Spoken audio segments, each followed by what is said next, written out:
Good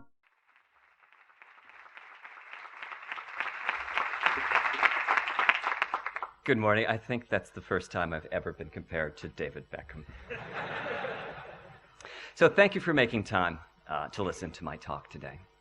And before I get to what I'm sure is the most interesting topic to you, the creation of PlayStation 4, I'd like to tell you a little bit about my experiences before I started working at Sony Computer Entertainment. To put it briefly, I've been making games professionally for 31 years, starting in the arcades and then moving to the consumer side of the business. I'm bilingual. The other language that I speak is Japanese. And I'm married to a very nice lady. We'll be celebrating our 25th anniversary next year. Now, something unusual about my background is, even though I've worked on over 30 games over the years, they've all been first-party titles or close to being first-party titles. None of the games here are multi-platform. And also, I've always been attracted to the extreme high-tech end of the business. If you go back enough years, these games don't seem particularly high-tech. They look quaint. But that's just a testament to how rapidly technology evolves over time. It's particularly staggering to think about how much technology has changed since 1964, the year I was born. That's basically a 50-year span. The hot new technology in the United States that year was the color television. Only 1 in 30 households had one. And we were ahead of the rest of the world. In Europe and the UK, there were no color televisions, and there was no broadcasting in color at all at that time. I was also born at a time before commercial video games. Commercial video games didn't appear until 1971 in the form of Pong. And to be honest, I wasn't particularly attracted to the early arcade and home games. There just wasn't enough depth there for me. And so I ended up spending a lot more time with paper RPGs, such as the original Dungeons and Dragons. And I'd also been programming quite a bit, not on home computers. In 1978, for example, less than 1% of households had a home computer, and they would have cost more than annual tuition at a nice private school. Instead, I'd been using the mini computers at the local science museum and the nearby university. And it occurred to me that a lot of what we did in paper RPGs, roll dice, take damage, would be so much easier to do on a computer.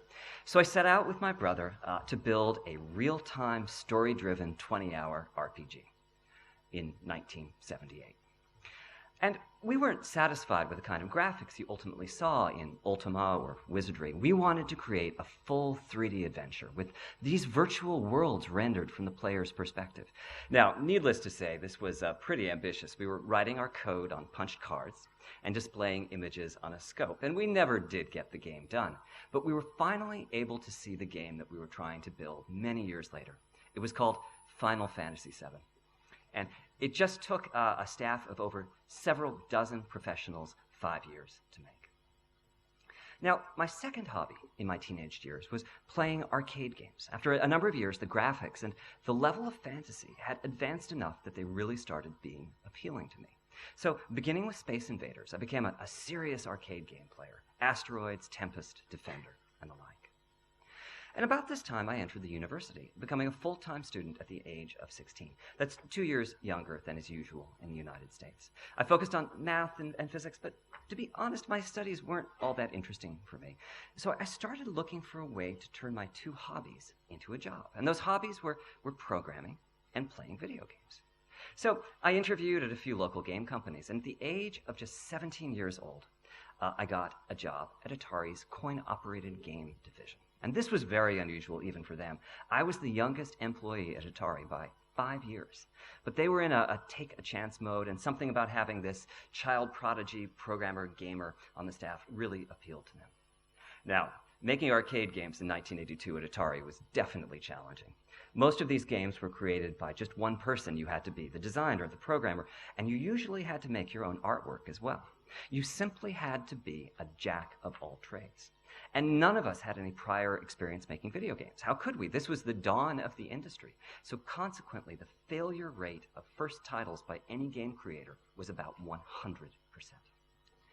The arcade game business was also unusual in that there was essentially no marketing we did for the games. Marketing just didn't work in this environment. The players could see the games for free and try them for a quarter, and if that first experience wasn't fun, then they would never play that game again. So when your game failed, there really weren't any excuses you could make. That game was pretty much your personal creation, and the players had judged it directly and found it lacking. Now, there were a few people at Atari, such as Ed Logg or Dave Toyer, who'd figured out how to make a top-selling arcade game. These were my personal heroes, the creators or co-creators of games such as Missile Command or Tempest. It was great to talk to them, but unfortunately, the skills that they used in creating hit titles weren't something they could easily communicate. So we each had to puzzle out how to make successful games on our own. We were also, at the time, struggling with the market crash. The arcade games business was in tremendous financial difficulty. The sales of coin-operated arcade games had actually hit their peak in the year before I joined Atari, and during my time there, we were trying to cope with the fact that we'd already completely saturated the market with games. And they were everywhere, not just arcades, but convenience stores and supermarkets as well. Operators stopped buying them. Sales dropped by a factor of 5 or so, and we had mass layoffs. And I ended up leaving leaving Atari in 1985 to join Sega. And by the next year, I'd moved to Japan and started making console games with their team in Tokyo. Now, Sega was trying to break into a market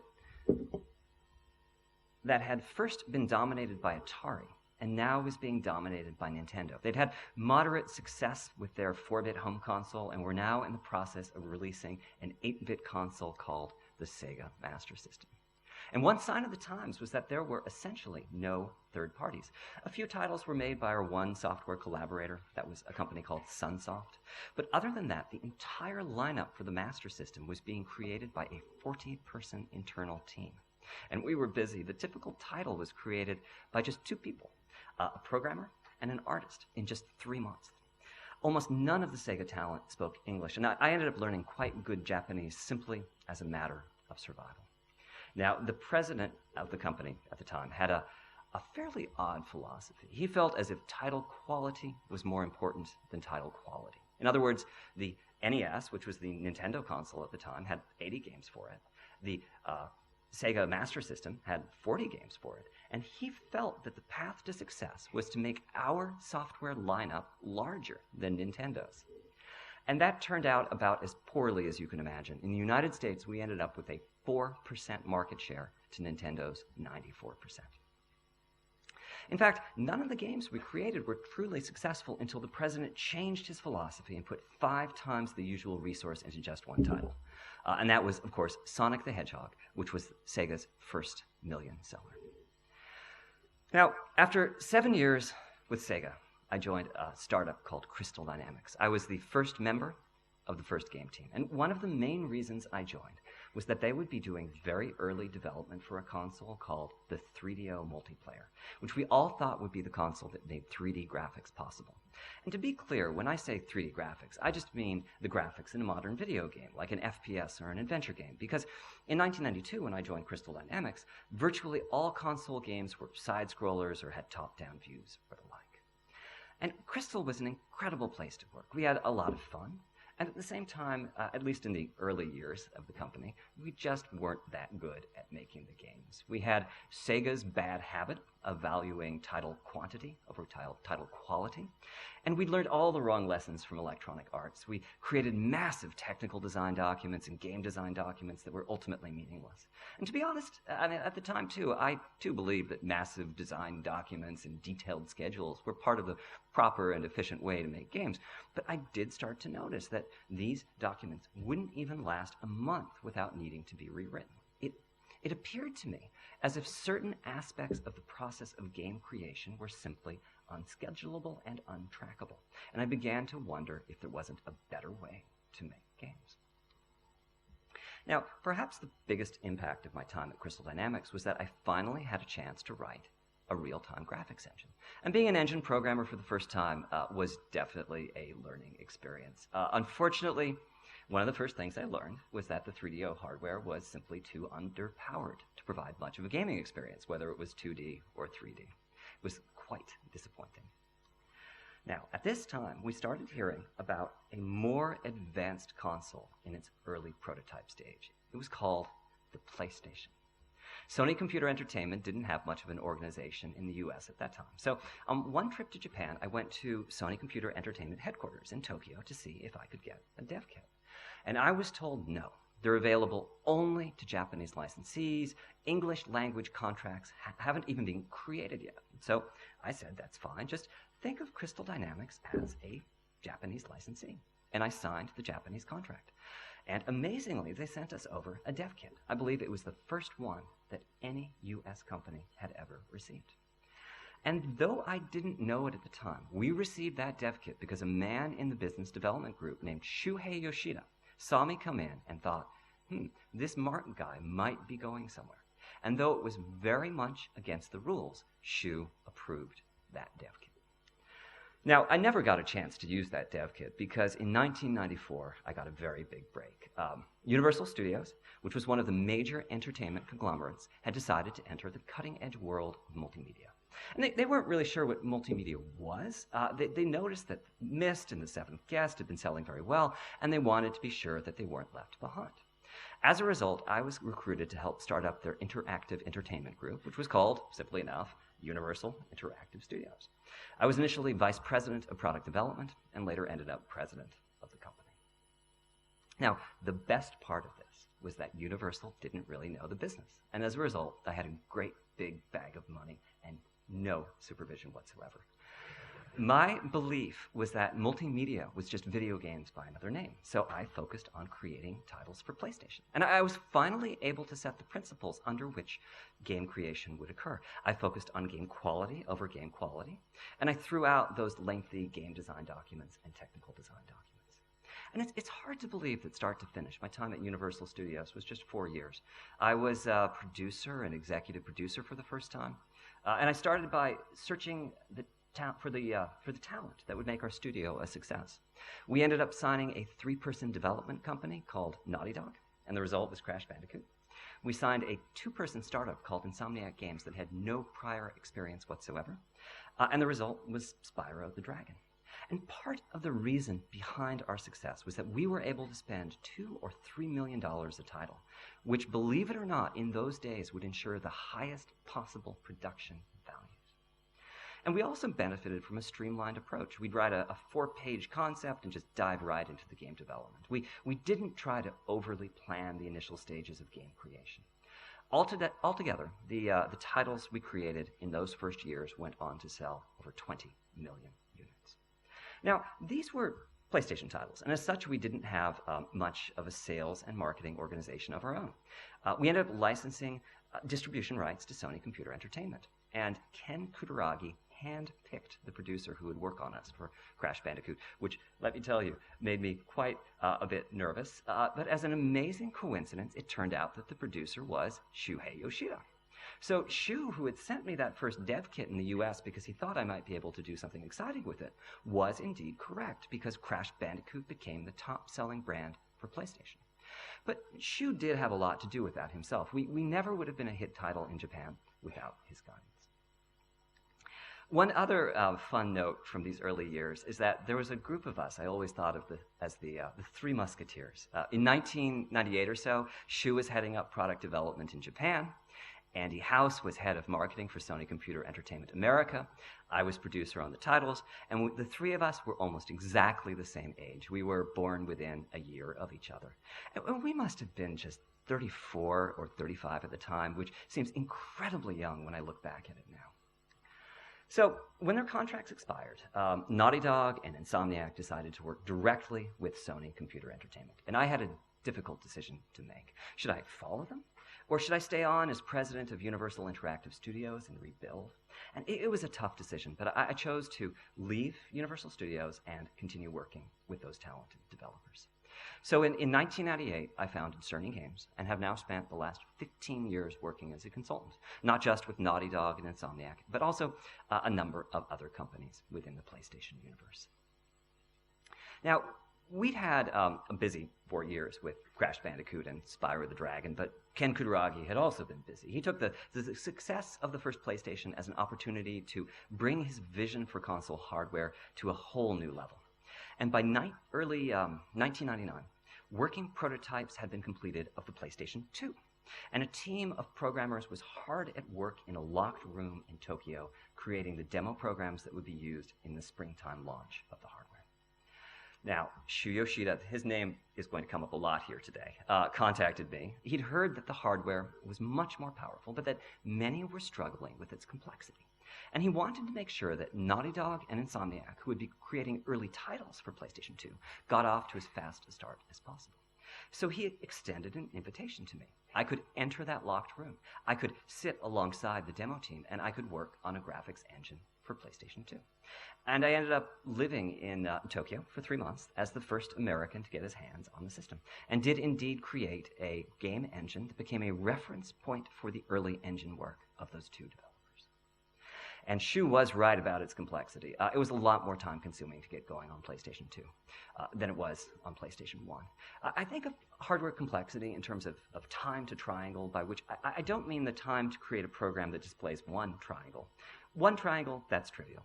I mean the time to create an engine that comes close to what the hardware is theoretically capable of in terms of triangle count.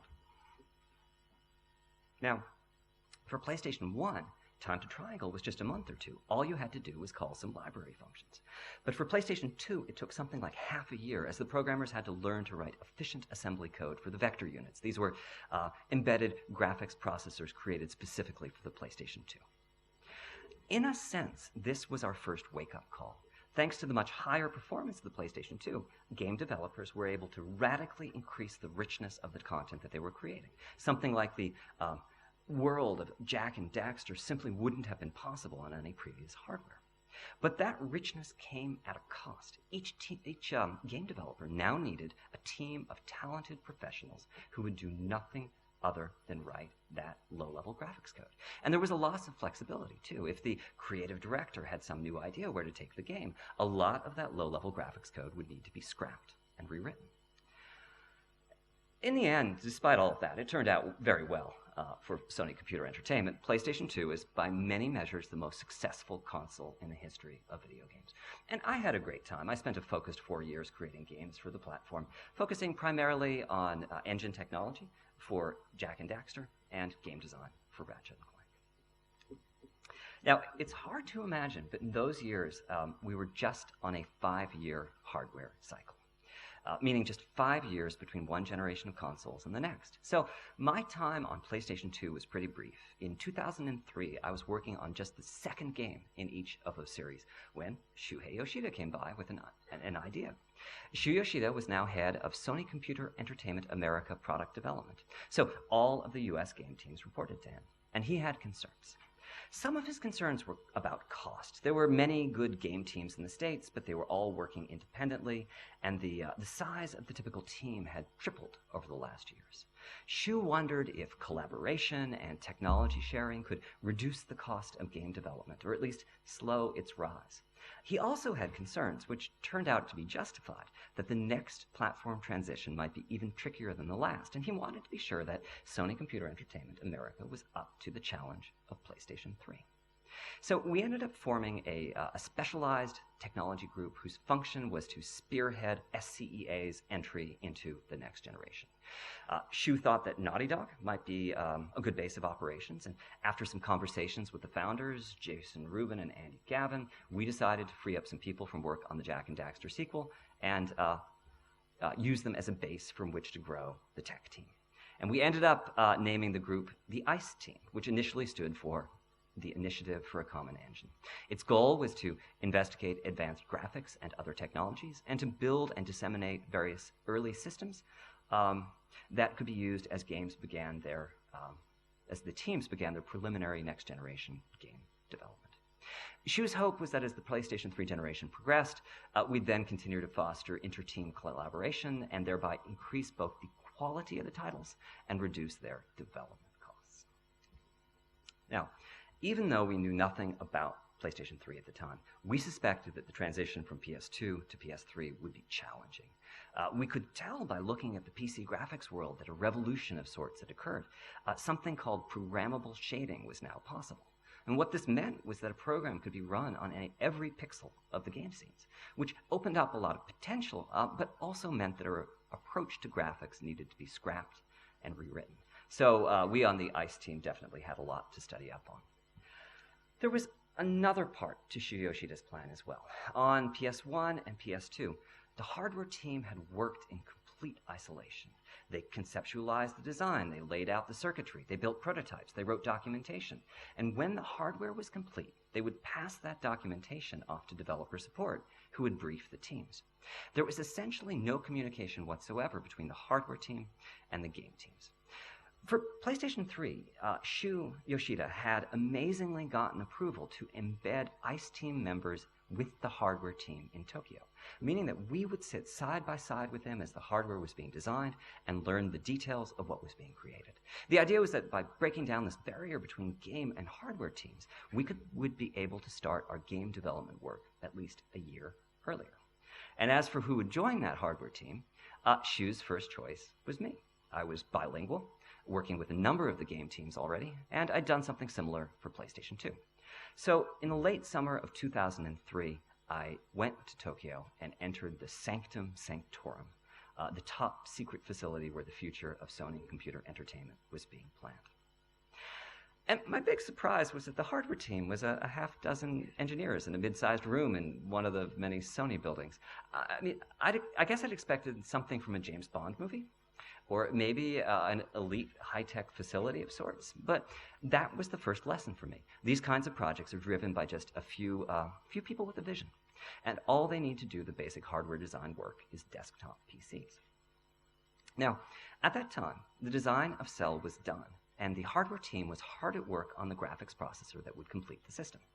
So the hardware team leader said to me, Mark, here's documentation on Cell, here's a simulator, let us know what you think you can do with it. And it turns out this was a bit of a test. I'll get to that in a minute. At any rate, Cell was Ken Kutaragi's brainchild, and the SPUs in Cell are like a supercomputer on a chip. They have high performance, but to get that performance, you have to master their very high complexity. What you need to do is pick a small objective, maybe just a single short loop that does some fairly simple processing. Then you break it down into various sub-operations. And finally, you need to solve a puzzle, how to optimally perform those sub-operations on the hardware. If you can do it, the result is tremendous performance. But as a programmer, it's kind of like solving a Rubik's Cube. And it's pretty much like that the first 100 times you sit down to write a program. In other words, the SPUs had huge potential, larger than any conventional CPU, but a correspondingly huge effort was required to unlock that potential.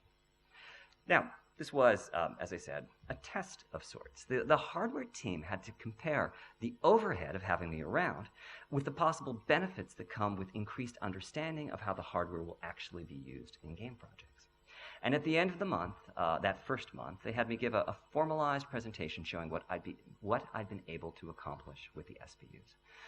I had a number of programs working. I'd made quite good progress on understanding how to use the SPUs, and I think I even managed to surprise the hardware team a little bit. So you could say I passed the test. I'd also really enjoyed that month, too. I love puzzles.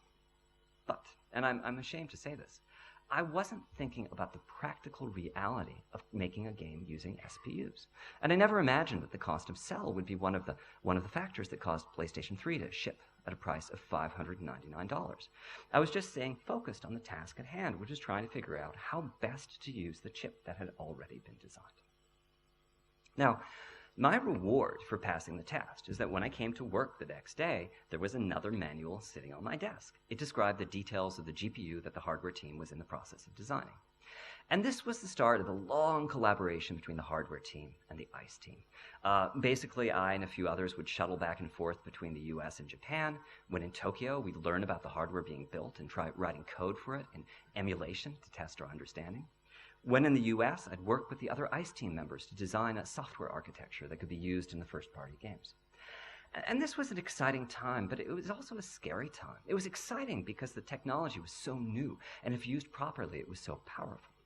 It was scary because it was hard to figure out how to do the most basic tasks on the hardware. At any rate, after a year or so of this, at which point our little team had grown to more than a dozen programmers, we started to have confidence that we'd done it. We'd cracked the code, we'd solved the puzzle, we'd figured out how to make games on the hardware. We were happy. We were happy because there was now the potential for some fantastic titles to come out of first-party teams in the US. And we were also happy because we had a tremendous lead over every third-party team that would try to make games for the platform. The third parties hadn't been even briefed yet, let alone started work on their PlayStation 3 engines. Our feeling was that Electronic Arts and Rockstar better watch out. Our proprietary first-party systems were going to show them who had the right stuff. Now, this was, of course, completely the wrong attitude. But at the time, we just didn't know any better. We were all working on behalf of Sony Computer Entertainment's US game teams, and we were just thinking about our individual game titles. We weren't thinking about the platform at all. So by this time, it was already early 2005, and the hardware launch was set for holiday 2006, less than 2 years away. Our focus changed from creating shared technology to trying to develop launch and launch window titles. And we had to come face to face with a very tough fact. It was going to be quite difficult to create those titles. One problem that surfaced at this point was that the emphasis had been, for those first few years, 99% hardware and 1% software. PS3 hardware was now close to a reality, but the game teams lacked many of the tools necessary to create their titles. There was no quality debugger for the SPUs, there were no GPU debug or performance analysis tools, there was no level graphics driver. The entire development environment was in a very primitive state. The first-party teams were having a hard time of it, but the third-party teams, without the luxury of just being able to focus on PlayStation 3, and without the benefit of our early start, were having an even more difficult time of it. Another problem was that time to triangle had taken an enormous leap. The teams that I worked with in first party needed basically an entire year to create usable graphics engines. The sky-high expectations for the game titles could only be met through clever use of SPUs, but both the unique nature of Cell and the primitive state of the development environment meant that game creation on PlayStation 3 was more time-consuming than any previous platform. Now, fortuitously, due to the more open nature of the PS3 development process, the various tech teams, such as the ICE team, were already fully briefed on the hardware and, in fact, had quite a bit of experience with it. So these teams had the knowledge and resources to start independently creating various tools and technologies to make PS3 game development easier. And we'd also finally and collectively figured out that third parties were essential for the platform's success. So though up to that date the focus had been on proprietary first-party tools, now there was a complete turnaround in attitude, and the question became how quickly and to what degree we could expose our formerly proprietary systems to third parties. So in late 2005, the various game studios in Japan, US, and Europe were merged to form the worldwide studio. And one of our first acts was to figure out which first-party teams had the strongest tools and technologies and how best to share those tools and technologies with the worldwide studio's software competitors. So PlayStation 3 did ultimately launch in 2006, and though we couldn't address all these issues in time for launch, which resulted in a weak lineup, we came out of this difficult time with some strengths. Those 3 years around launch, 2005, 2006, 2007, are our unifying experience at Sony Computer Entertainment. Anyone who lived through those times understands the need for international collaboration, the value of frank and open conversation. The franker the better, we're all in this together. The importance not just of hardware, but also software and tools, and the vital role of third parties in the success of the platform. Conversations that would have been impossible to have in 2004 were just an everyday way of doing business by 2008. So, after PlayStation 3 shipped, the hardware team immediately started working on reducing the manufacturing cost of the console, and in 2007 they also began a post-mortem analysis of PlayStation 3, what had worked and what hadn't, with the goal of beginning to determine the basic direction to take with the next console. In other words, this was the initial step in the creation of PlayStation 4. And for the first time in Sony Computer Entertainment's history, this process was inclusive and collaborative. The ICE team and other tools and technology teams were invited to participate.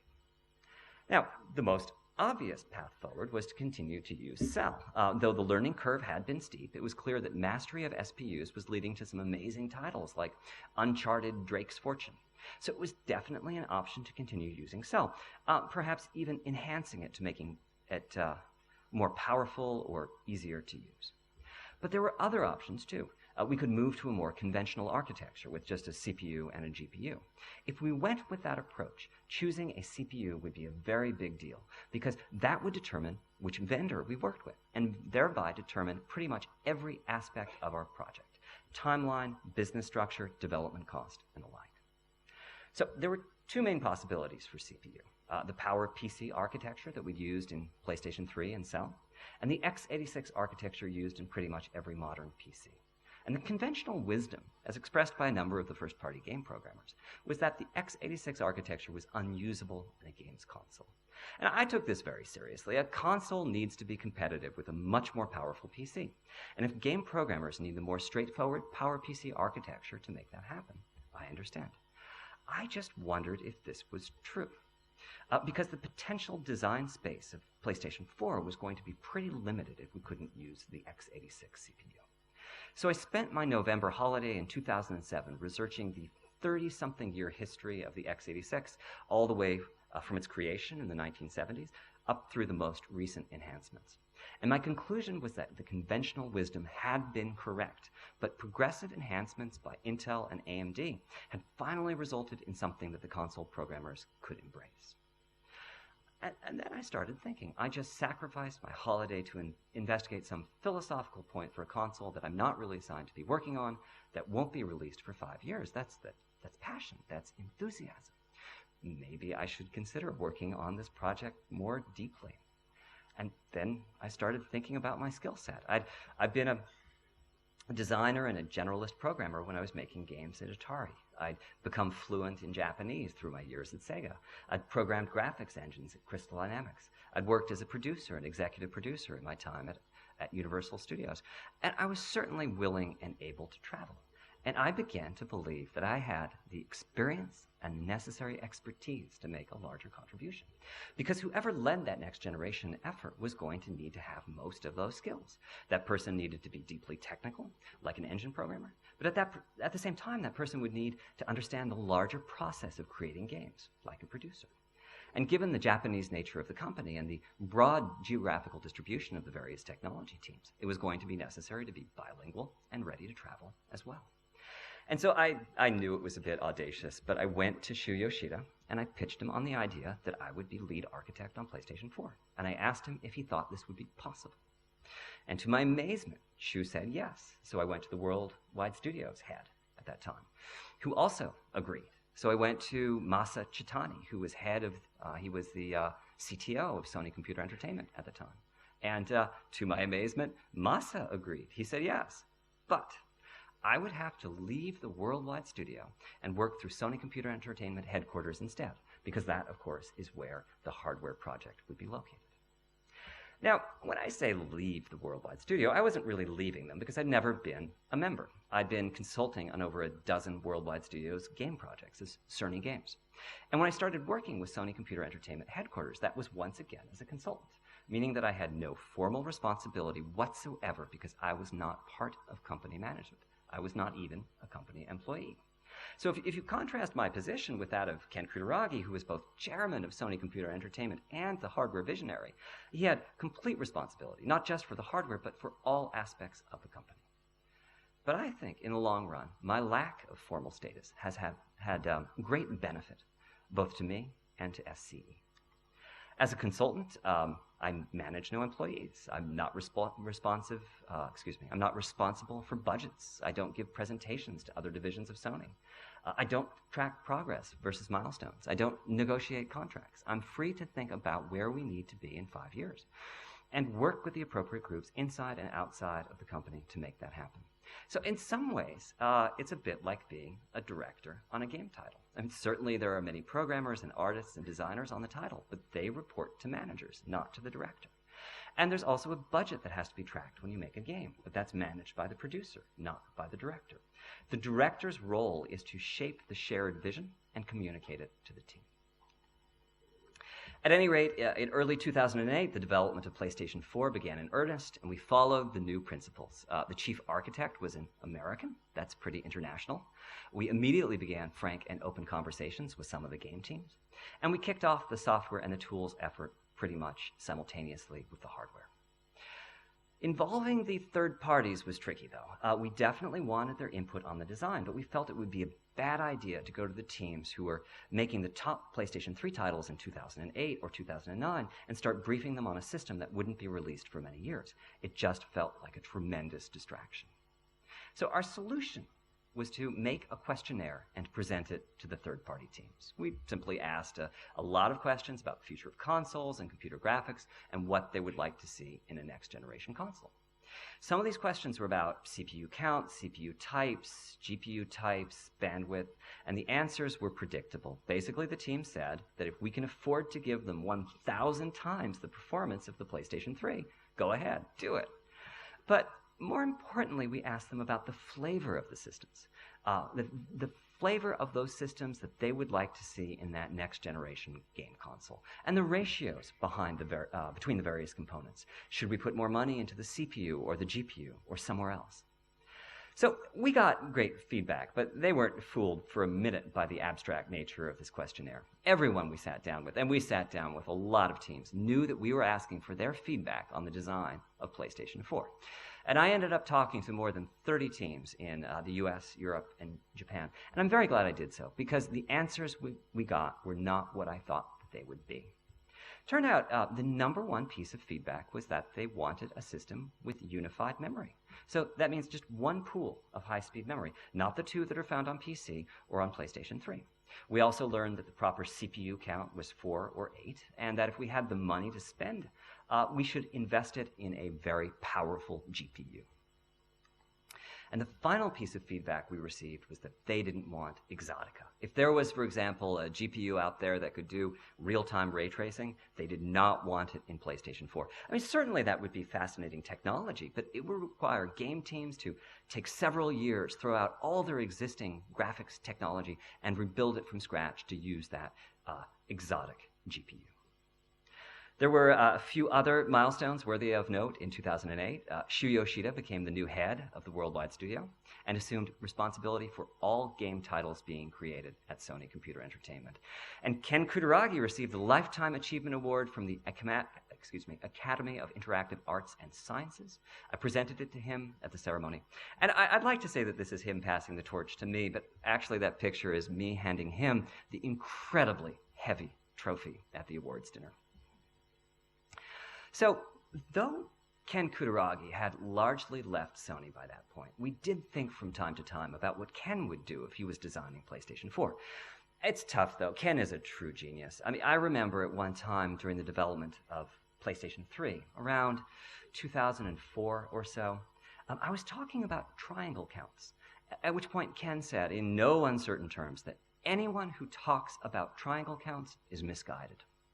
He'd just been to see one of the Lord of the Rings movies again, and his point was that we should be thinking about how to replicate the visuals of those movies. How do we display 70,000 screaming orcs in real time with great visual fidelity?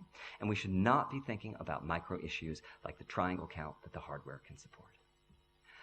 So I'm not Ken, though, so I took a simpler approach. In some ways, it was like Nolan Bushnell's famous philosophy for designing arcade games. He said that they should be easy to learn, but difficult to master. By that, he meant that anyone should be able to put a quarter into that arcade machine and have fun playing it immediately, but that there needed to be enough depth to the game that it would take months for the players to fully develop their skills and to master it. So my variation on this was that the hardware should have a familiar architecture and be easy to develop for in the early days of the console lifecycle, but that also there needed to be a rich feature set which the game creators could explore for years. To put a more specific timeline on that, perhaps some solid features for year one and some very interesting additional features, perhaps more speculative, for year 3 or year 4 of the console lifetime. Another way to express this was that we didn't want the hardware to be a puzzle that the developers would need to solve in order to make quality titles. And just to give a specific example, this gets technical very quickly, please forgive me. The architecture that we ended up for PlayStation 4 uses a 256-bit bus and a type of memory found in top-of-the-line graphics cards called GDDR5. And the combination of this wide bus and this fast memory gives us 176 gigabytes per second, which, and many of you will have to take my word for it, is quite a lot. So with that much bandwidth, straightforward programming techniques usually result in some pretty impressive graphics. Now, we knew that there was an alternative architecture that would be a bit easier to manufacture. In this architecture, we would use a narrower 128-bit bus, which would drop the bandwidth down to 88 gigabytes per second, which is not particularly good in next-generation terms, and therefore would really hurt the graphic performance. So we'd then use some very fast on-chip memory to bring the performance back up. If we used EDRAM for this on-chip memory, we knew that bandwidths of as much as 1 terabyte per second, that's 1,000 gigabytes per second, would be achievable. The catch, though, is that the on-chip memory would need to be very small, and each game team would need to develop special techniques in order to manage it. So to compare these two architectures, the one on the left has 176 gigabytes per second for any access. The one on the right has 88 gigabytes per second if the data is in system memory, or 1,000 gigabytes per second if the data is in that tiny EDRAM. And at first glance, the architecture on the right looks far superior to the one on the left. Sure, it takes a while to figure out how to use it, but once you understand how to use that little cache of EDRAM, you can unlock the full potential of the hardware.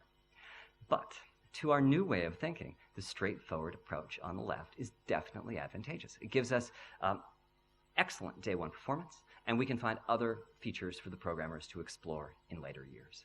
So in other words, it may be counterintuitive, but 176 is much larger than 1088.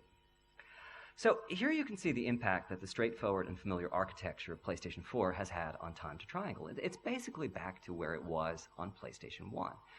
It's great to be able to leverage the fact that almost all third-party teams already have a sophisticated graphics engine that runs on PCs. And the familiar architecture has also been of great benefit to indie developers. Not only are titles much easier to bring to PlayStation 4, but conceptually driven titles can be created on PlayStation 4 without any significant time spent on studying the tech details of the platform. Now, as I said earlier, we've also worked hard to ensure that the console has a rich feature set, which will allow it to grow over the years and support the overall evolution of gaming. And our work there on that rich feature set focused on making sure that for those teams that were interested in investing the time, the GPU could be used for far more than conventional graphics. Principally, we enhanced the GPU to make the use of asynchronous fine-grained compute practical on the platform. So the asynchronous refers to how the GPU will be doing many tasks not directly related to graphics. Physics simulation, collision detection, raycasting for audio, decompression, and the like. And these operations are fine-grained, meaning that there will be many small world simulation tasks running on the GPU simultaneously, alongside rendering of the game scenes. So the concept is that as game developers learn to use these techniques later on in the console lifecycle, we'll see richer and even more interactive worlds. Of course, there's a lot more that goes into a game console than just the CPU, the GPU, and the system memory. There are a great number of decisions that need to be made regarding hardware, system software, and the larger user experience that surrounds the games. Part of our strategy for reconciling the many differing opinions in these areas has been to adopt a fundamentally developer-driven process. What that means is that when there are important decisions that need to be made, we run them by our collaborators in first and third party. Even when opinions seem unanimous internally, I still tend to give presentations to the game teams explaining the rationale for the decisions we're making. Now, I'm sure you're hearing this and you're thinking that talking to developers and listening to their feedback sounds pretty simple, but the truth is it's quite a bit more complex than that. The first reason is that the people you want to be talking to are the best of the best, the lead engineers at world-class companies such as EA, Ubisoft, Rockstar, Activision, Capcom, and the like. And in order to be able to have sustained conversations with these busy people, you have to demonstrate that your technical understanding is of a comparable level to theirs. So part of our strategy here was to prepare extraordinarily detailed presentations. That's where we show our passion for technology and our expertise. And doing all of that preparation also helps address another issue, which is that you don't ever want to be in a position of not being able to answer a question. Then you need to get on the road with your 500 PowerPoint slides and do that 8-hour presentation for the developers, which I've done, for example, in the summer, in Tokyo, in Japanese, in a room with no air conditioning, standing up and holding a heavy microphone. Your whole body aches the next day. And then you have to be prepared for any reaction at all. I wasn't there for the famous meeting when one of our developers said, if the PlayStation 4 doesn't have 8 gigabytes of memory, then Sony is dead. But I have flown thousands of miles to get booed by the audience in the middle of a presentation. It's tough, but it's eye-opening too. That is the sort of passion that lets us know when we're on the wrong track and need to come up with a new direction. So the payoff is huge for doing things this way. Just to give one example, the hard drive in every PlayStation 4 is great for downloaded content, but more specifically what it's doing is enabling the developer dream of living software, where every time you return to the game, there's something new to experience, new places in the world to explore, new missions, and so on. Without actively and continuously soliciting developer feedback, we'd never have understood where the game creators will be taking their titles in the next decade. So I'd like to leave you with a few thoughts. The first is that if you want to know what I'll be doing in 5 years' time, don't ask me. Ask Shu Yoshida. It's all part of his master plan. The reason there's a game developer deep within the hardware team is that Shu had the patience and the foresight to make it happen. And finally, the Three Musketeers are back. Andrew House was appointed president of SCE in 2011. And one of the small results of that, but huge for me, was that it provided a further boost to the engagement, the policies of engagement with game developers around the world. I have a great friend who lives in Kyoto in the eastern part of Japan. He runs a developer there, and he's worked with both Sony Computer Entertainment and Nintendo over the years. And he says that what he respects the most about Nintendo is the incredible continuity that they have in the form of a core group of individuals that has now worked together for over 30 years.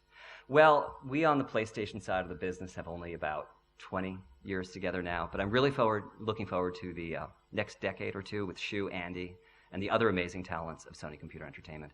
And I think by the end of it, we'll even have my friend in Kyoto telling everyone how our values, held strongly over a great period of time, had such an influence over the world of games. And that's it for the presentation. Thank you so much for your time today.